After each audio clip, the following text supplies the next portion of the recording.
Y arriba yo, mi papá y la chora.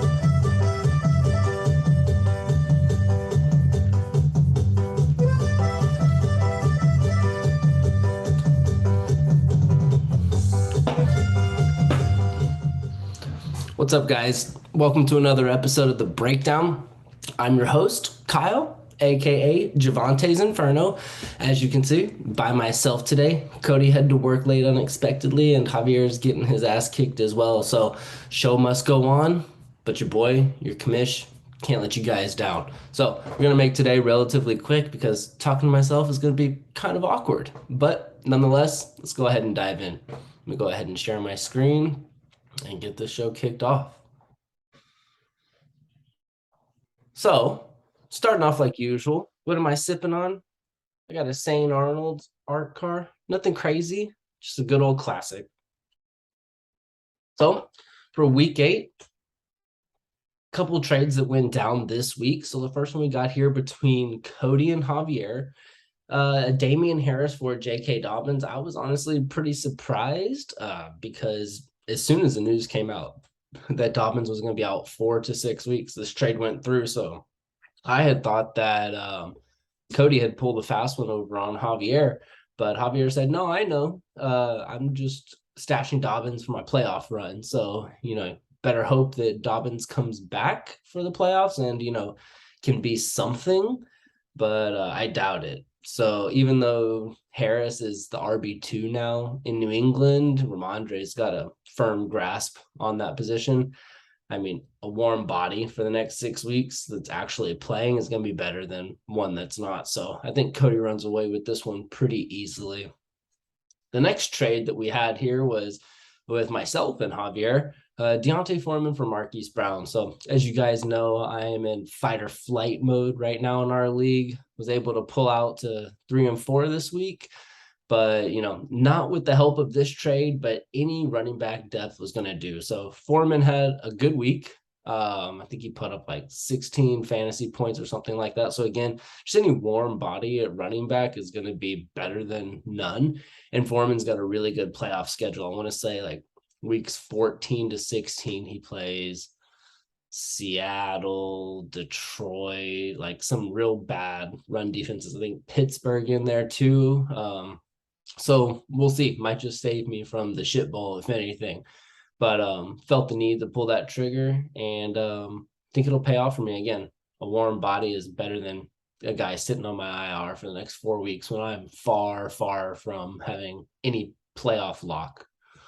So the next trade that happened was obviously the biggest one of the week, where Javier moved McCaffrey and Ayuk in exchange for Jonathan Taylor and Miles Sanders. So these two kids, they just, going back and forth, back and forth. I told them to quit bullshitting and just swap Christian McCaffrey for Jonathan Taylor, but they both just had their tails between their legs. They had to work out a little something more. But they got it done in the end. And Wes got, his guys on his favorite team, the 49ers, and Javier got the depth that he was looking for. Javier was going to be without running backs in either week 9 or 10. I forget which one it was. So he kind of felt like he had to make a move. And Wes was just letting his fandom more so drive this trade. But it really worked out because Wes has Jeff Wilson as well. So he's kind of secured there from any McCaffrey injury. And Brandon Ayuk is, quietly pushing Debo for that wide receiver 1 role on the team. So kind of limits his upside there with 2 players on the same team. But neither here nor there. Fantasy is obviously supposed to be fun as well. So Wes gets McCaffrey and a player to root for on his favorite team, and Javier gets that RB depth in return. So pretty good trade in my opinion. So let's check out the waivers from this week. We had a good amount of waivers go through. Being biased, the one that stuck out to me the most was my pickup of Khalil Herbert. I was thinking, I would throw $5, $8, $10 in there, whatever, and not even be close to what the top offer was going to be. When I realized he was RB18 on the season, just sitting there on the waiver wire with the situation most of us are in with running backs, I figured, oh shit, the majority of people have more money than me, but let me just throw $10 out there just in case. And not one person bid on Herbert. So a waste of $10, but if I would have spent 9 and somebody spent 10, I would have been kicking myself that I didn't go and get him for what he's been doing as a backup, essentially. Now, if Montgomery goes down or gets traded by the deadline, that's huge. But felt like it was worth it, even though nobody else bid for him. Mecole Hardman for Nico Collins. Jordan's kind of grasping at straws there, but obviously Hardman has that ceiling, and Jordan's going to need a lot of that to mount any sort of respectable comeback this season.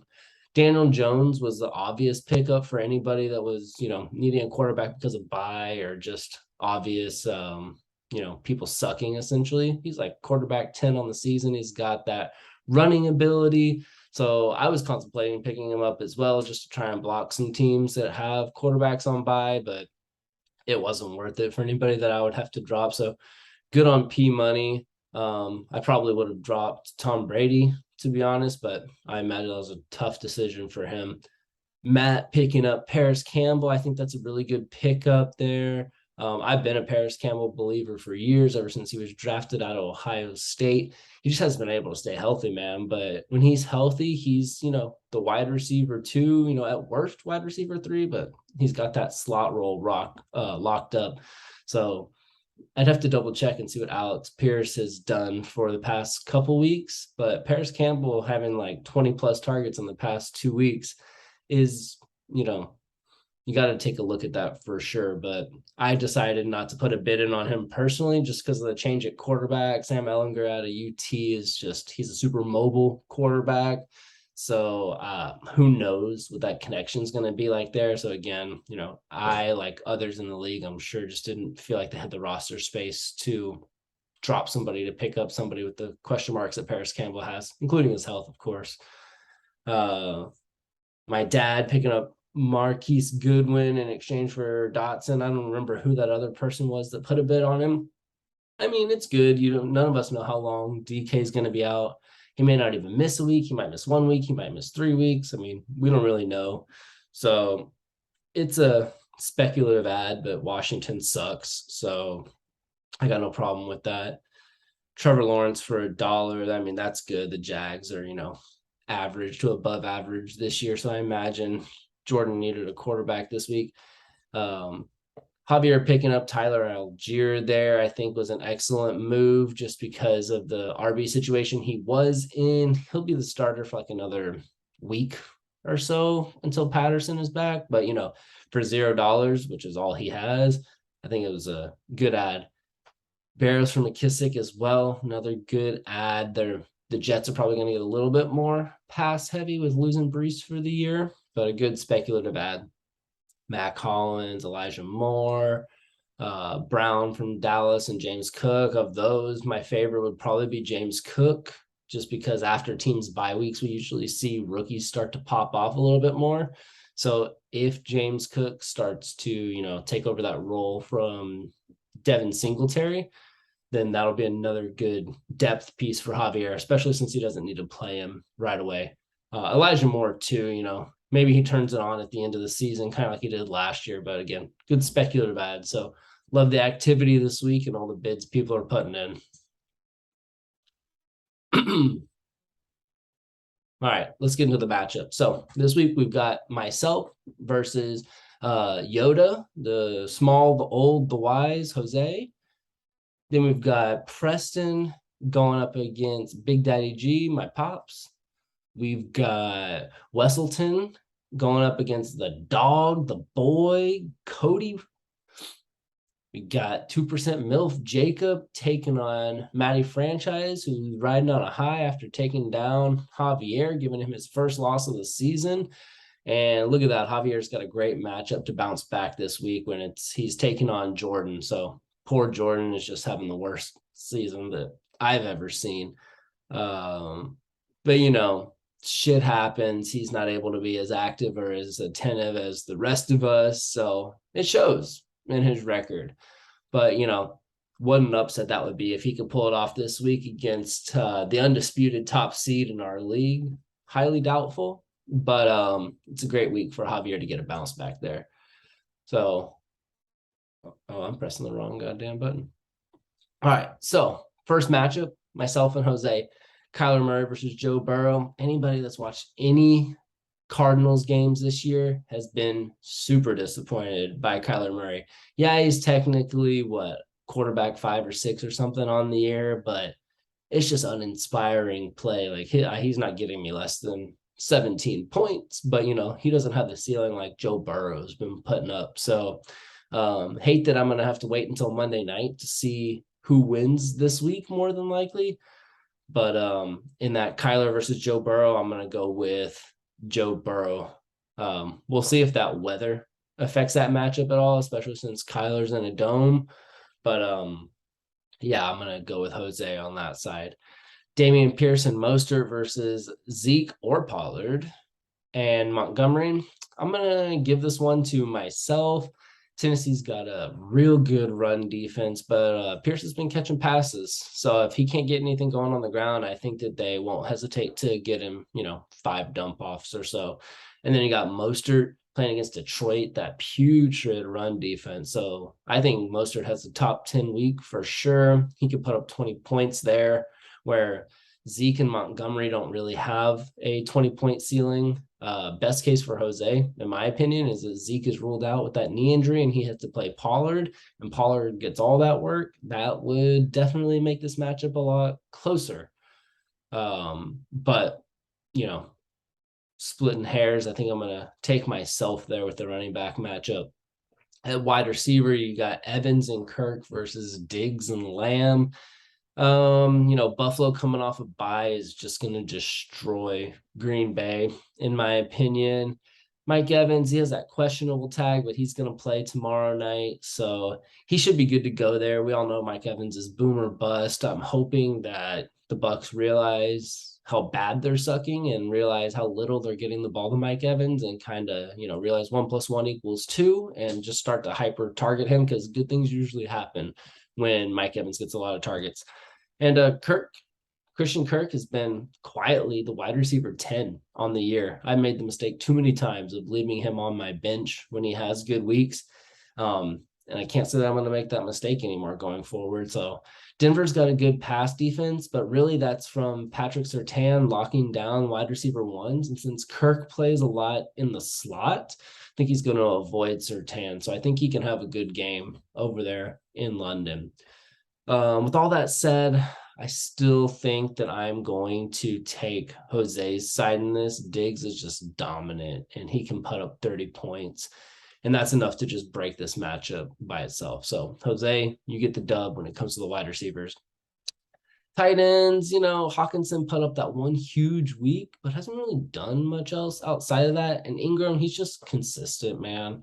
I was so used to getting no points from my tight end. So the fact that he can give me 8, 10, 11, maybe 12 points is fantastic. So, and if he scores a touchdown, obviously even better. That's a toss-up, but, given the matchup, it looks like Miami's not that good against tight ends. So I'll give that one to Jose as well. The flex, it's no real competition to me. Olave and Tyreek Hill are just going to smash Adam Thielen and Deontay Johnson. Deontay Johnson, man, what a star that burned bright. So hopefully he can find a way to bounce back, but not against that Philly secondary. Arizona secondary is putrid as well, but Justin Jefferson is the dude there. Adam Thielen's going to need 1 or 2 touchdowns to make his day. So I'll give the flex matchup there to myself. This one was close in our points projections. I think it was off by like 2 points in my favor, but I'm going to say it's a tough one. I'm going to give myself the win this week. I'm going to think that Mostert and Tyreek and Olave carry me to a win and can hold off Joe Burrow and Diggs. So mark that one down for myself. Up next, you got Preston and my dad. Tom Brady versus Josh Allen. You can't really pick against Josh Allen. Tom Brady's playing like absolute shit right now. So Josh Allen it is for sure. Derrick Henry and Aaron Jones versus Josh Jacobs and Dalvin Cook. Dalvin Cook hasn't been playing that well either, but we all know that Josh Jacobs has been smashing. I don't know why he has that questionable tag there. I haven't kept up on that. I imagine it's a rest day. Or a limited practice or something like that, just because he's been kicking so much ass. but I am going to go with Derrick Henry and Aaron Jones. There was actually a post that came out today talking about how Derrick Henry has averaged 38.2 points in the last 3 games that he's played against the Texans. So obviously we all know that we Texans fans that Houston has a shit run defense. So Derrick Henry is just going to destroy us. That alone should win this matchup. And then Aaron Jones against Buffalo. I think that Green Bay is going to have to throw a lot. And I think this could be a 10 catch game for Aaron Jones, like a ton of catches there. So I'll give that running back matchup to my dad. DeAndre Hopkins and AJ Brown versus Chris Godwin, Allen Lazard. I mean, I think we all agree that that's pretty easily in Preston's favor. DeAndre Hopkins is still the GOAT. AJ Brown, he was good at the beginning of the year, but I don't think he's really done too much since. But Pittsburgh is not good on defense. Philly's coming out of the bye. I think big things could be in store for AJ Brown. So give the wide receiver matchup there of Preston. Zach Ertz versus George Kittle. To me, it seems like Kittle's back. So he's healthy. He's playing well. Zach Ertz is the tight end 3 on the year right now. But I think I'm going to have to go with Kittle on this side. Jalen Waddle and Leonard Fournette versus Gabe Davis and Devontae Smith. Gabe Davis is one of the biggest boom bust guys in the league right now. And Devontae Smith, him too. I think if they as in Pittsburgh try to take out AJ Brown out of this game, that could open up a lot for Devontae Smith. So considering Leonard Fournette hasn't really done much recently, I think we're going to have to give the flex to my dad here as well. So this one's close, but I think with Josh Allen, Derrick Henry, man, actually, I don't know. This is a close one for sure, but I think Preston's team's going to keep riding hot, and I'm going to go ahead and ride with P Money here. Maybe Brady gets back on track on Thursday and squeaks it out for him. So P Money, Preston, you get the dub this week. Don't let me down. All right, Wes and Cody. So the projections were a little skewed on this one, obviously, because Wes is a dumbass. Clip it, Wes. Get that sound bit. Wes is a dumbass and didn't pick up a quarterback on waivers. So be real curious to see who he gets tonight.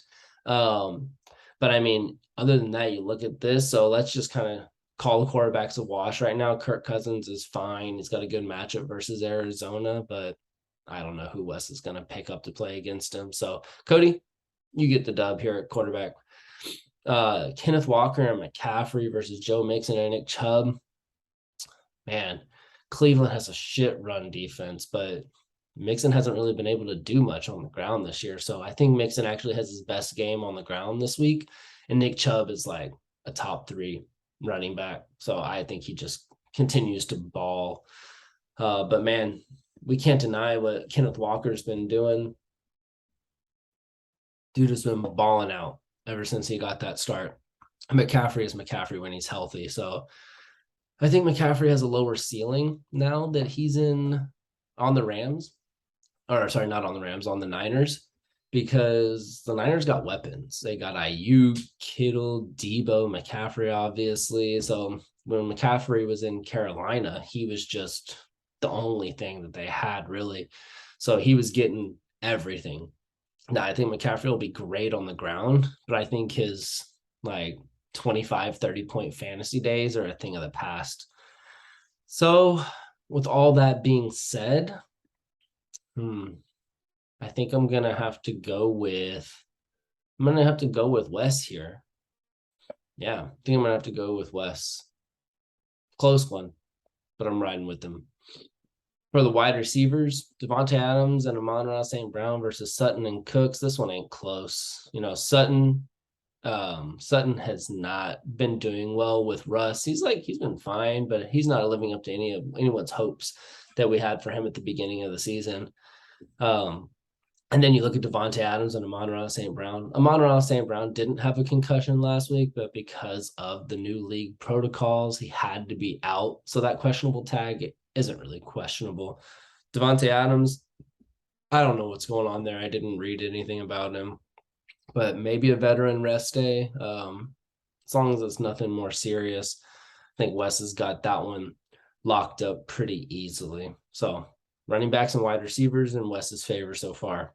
Tight ends, it was almost impossible to bet against Mark Andrews up until last week. What was that 0.4 performance there? That shit came out of nowhere. So me personally made me think that, man, there might be something more to Mark Andrews' knee issue. But then if he was out there the majority of the game, I don't think he would have been out there the majority of the game if, his knee was still a real issue. Reason he was missing practices last week. Lamar had come out this week too and said that the defense last week just did a really good job against Mark Andrews and bracketing him and taking him out of the game. So that was more why he didn't get the targets and the receptions, not health related. So I think Mark Andrews bounces back this week, and Cody will easily take that one anytime he's got a healthy Mark Andrews in there. The flex, though, not looking great, but I will take Wes with Ayuk and Lockett versus another tight end and Jakobi Meyers. Yeah, not really inspiring there, but Seattle's on fire. New York is sneaky good against wide receivers this year, and I think the 49ers have the Rams number almost every single time they play, so could be a tighter matchup, but I think Wes takes the flex matchup here. And I think Cody continues to skid this week. He's on a 3-game losing streak after starting 4-0. And I think that goes on to a 4-game losing streak this week. So, Wes, let's see if you can salvage some playoff hopes. Cody, hope you can get back on the right track, but I don't think so this week, man. I'm giving the dub to Wes. Then we got Jacob versus Matt. Again, this one was kind of skewed in the projections and power rankings because Matt also hasn't picked up another quarterback. I'm not sure what he's going to do because his bench is pretty loaded as well. So he doesn't have a lot of options of people to drop. So that'll be interesting to watch. But either way, Lamar Jackson's been on a skid, but there's a lot of people out on the Tampa Bay defense this week. So I'm going to say whoever Matt picks up is not going to be better than Lamar Jackson. Ramondre Stevenson and Najee versus Kamara and Etienne. Stevenson is sneaky good. I think he's like RB8 on the season or something right now. And Najee's like RB22. So Najee is sucking, surprisingly. I mean, not necessarily surprisingly, because we all knew that Pittsburgh O-line was crap. He wasn't going to be getting the dump off from Big Ben this year. And that's just really showing that Najee's putting up like 10 or 12 points a game. Super disappointing. And then on the other side, you got Kamara and Etienne. I mean, full send for Etienne after that James Robinson trade. And Kamara's been serviceable, and he hasn't scored a touchdown this year. So I think this one will pretty easily go to Matt on the running back side. Wide receivers, I mean, Matt has nothing going on with his wide receivers, and he knows that. McLaurin had a good week last week, but I mean, all wide receivers have at least one good week in a year. Cooper Kupp's back off his bye week. I mean, I'm taking Cooper Kupp and whoever else every time. So, Jacob, you got the wide receivers locked up. Tight ends, ain't nothing to write home about there. Gesicki is getting more involved in that Miami offense, and Detroit is absolute shit on defense. So, he can score a touchdown, and I think that'll be the difference in this matchup. So, toss-up, I'll go tight end in Matt's favor. No, Jacob's got James Conner plugged in right now. If he plays, if not, I know you got Eno on the bench. So James Conner or Eno, I'm assuming. And Brian Robinson versus Michael Carter and DeAndre Swift. When you can have DeAndre Swift, a healthy DeAndre Swift in your flex, I mean, I hope he doesn't get sniped at the goal line. He probably will. But Swift can still score 20 points without a touchdown. So, and if Carter is getting the bulk of the run this week with James Conner still getting up to speed, yeah, I think this one pretty easily goes in Matt's favor in the flex. So all things considered, I don't think Lamar Jackson carries Jacob to a win this week. I'm going to give this one to Matt. Last but not least, we got the worst versus the best. Do we even really need to go over this matchup? I mean, quarterbacks, Jalen Hurts all the way. No competition. Running backs, no competition. I mean, no. Wide receivers, even though you got Chase down here, Judy is still going to be better than Debo, in my opinion. Debo's not having a good year. Justin Jefferson is good enough to cover for 2 wide receivers, especially going against Arizona. Yeah. Wide receivers, I'm giving it to Javier as well. Tight end, I don't care that Pittsburgh is good against tight ends. Goddard is great. Giving that one to Goddard. Arizona is pretty bad against tight ends, though. So if Goddard doesn't score a touchdown, I can see Irv Smith scoring a touchdown this week. So might be more of a toss-up here, but still going to go with Goddard. And then in the flex, I mean, you got Jamar Chase hanging out down there to bring everything up. I don't think it's a real competition there. So again, Javier gets the flex win. So Javier's moving on to 7-1. Jordan 0-8. I mean, don't trade your pieces for nothing, I guess. I mean, you need them for the shit bowl. Might see you there. So I don't know, maybe trade all your bad or your good pieces. I don't care. Here's the power rankings for the week. No surprise at number 1. Still got Javier hanging out up top. Preston at number 2. I was not surprised to see him there either. I was surprised to see the next 3, though. Big Daddy GL Chingon and myself. I was pretty shocked not to see Matt up higher, but that's obviously because he doesn't have a quarterback in his lineup right now, so that's dinged him pretty hard. I'm surprised to see myself at number 5, but after thinking about my lineup a little bit more, I got good wide receivers and some pretty serviceable running backs. So I guess I'm middle of the pack, if not lower half. So a little surprised there, but either way, I think we all expect Watson's happy ending always to be at the bottom. Wes needs some things to break right for him to start moving up those power rankings. Jacob needs a more well-rounded team to get up any higher, even though, he's got those boom players and Lamar and Kelsey and Cup to carry him. But when you don't have Kelsey or Cup one of those weeks, gonna ding you. So overall, pretty accurate here by the app, with only a couple surprises.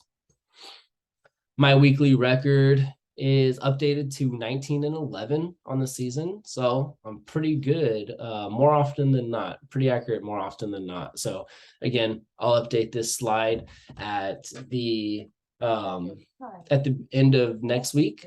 So until then, you guys have a good week. I'll see you later. Cheers. Good luck to everybody.